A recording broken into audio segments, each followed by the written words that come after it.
Hi, Assalamualaikum. My name is Muhammad Izzuddin bin Amran. I'm from the SB4A and my registration number is 01DSB19F2008. So I'm going to talk about a sustainable building. So my chosen building will be Manitoba Hydro Canada. So this is the table of content that I will be presenting. The first one would be project data. The second one, introduction. The third one, objective. The fourth one is passive design, and the last one would be the conclusion. So this is the first one, which is project data. On the left side, it will be a site plan of the building, which showing the north point of this direction of this building. So okay, the architects of this building is KPMB Architects. It's officially opened 29th September in 2009. The building size is 64 square meters. Number of stories, total of 22. Building heights 150 meters to top of solar chimney. 88.6 meters to the top of building, and 98.6 meters to the top of mechanical penthouse. The occupant capacity would be 2,245, and green roof from the third floor, east and west side. The underground parking uh,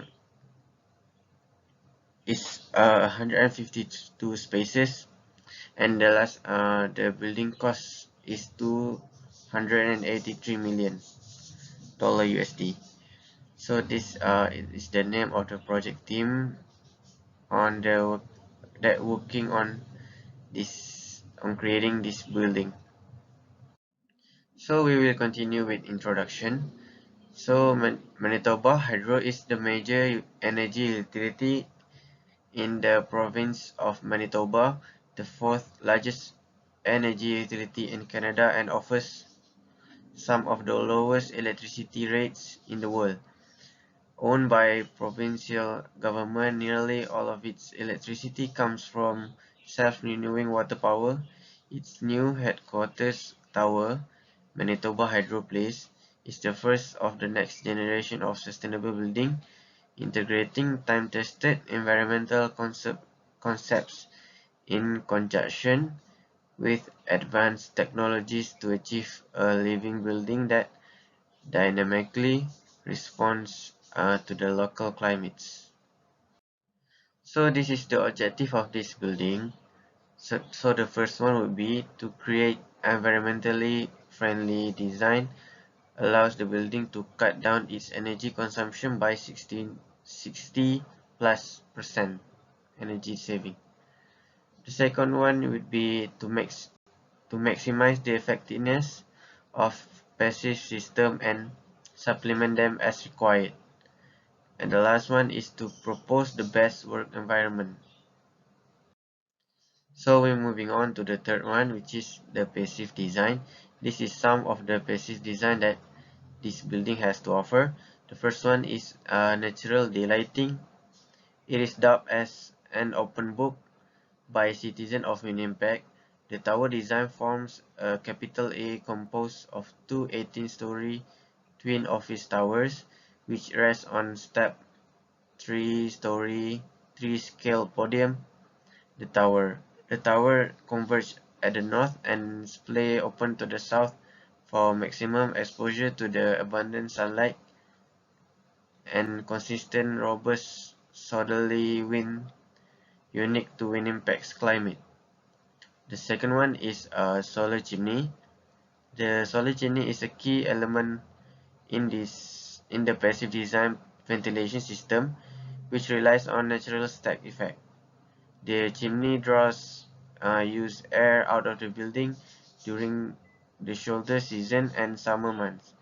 In winter, exhaust air is drawn to the bottom of the solar chimney by fans, and heat recover from is this exhaust air is used to warm the parquet and to preheat the incoming cold air in the south area. So the third one is geothermal system. Manitoba Hydro Place also has the largest loop geothermal system in the province. 280 boreholes, each 150 diameter and in diameter, penetrates the site 125 meters, which is 400 feet. Underground circulating glycol, which is cooled in the summer and heated in the winter by the ground source heat exchanger. Water is circulated through the heat exchanger and distributed through thermal mass of the concrete structure, which in turn heats or cools the space consistently. Geothermal heat pump system warms the building in winter and cooling it in the summer.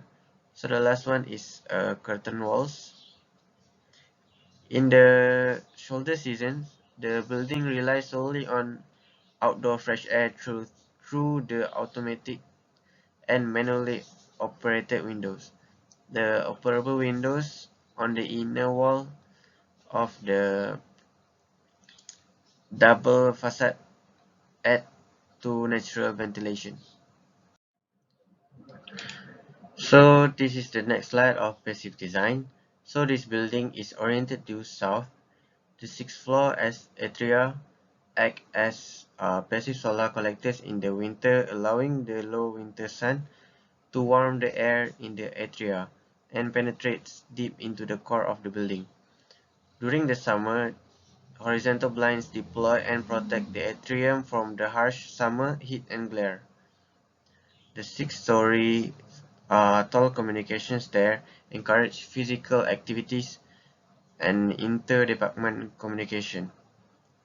Air is preheated on the exterior bench using glycol circulated through the geothermal fields.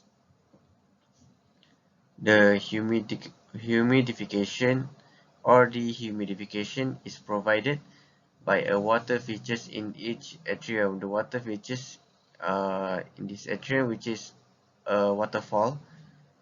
A second set of fan coils at each floor level further heats and cools the air as it drawn into the raised floor at each level.